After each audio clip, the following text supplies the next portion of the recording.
গোলাপৰ চিঞৰ। কথা নৱনীতা দাস। পাঠ কৰিছে আদিত্য গগৈ। হঠাৎ শুনা চিঞৰ এটাই সোঁৱৰাই দিলে মোৰ অতীতক। আজিৰ পৰা বহু বছৰ আগত ডায়েৰীৰ সেই বিশেষ পৃষ্ঠা দুটাৰ মাজত সুমুৱাই ৰখা গোলাপৰ পাহি এতিয়া শুকাই গ'ল।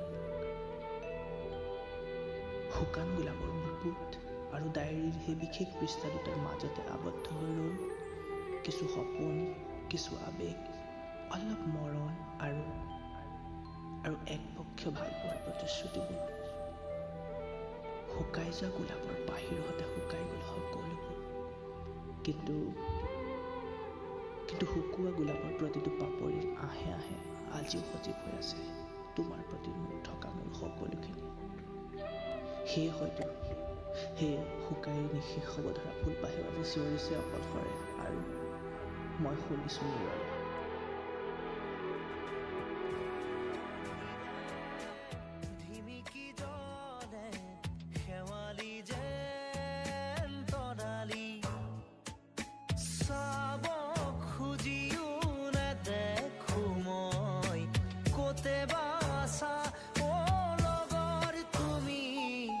ধীৰে ধীৰে হেৰাই যায় আবেলি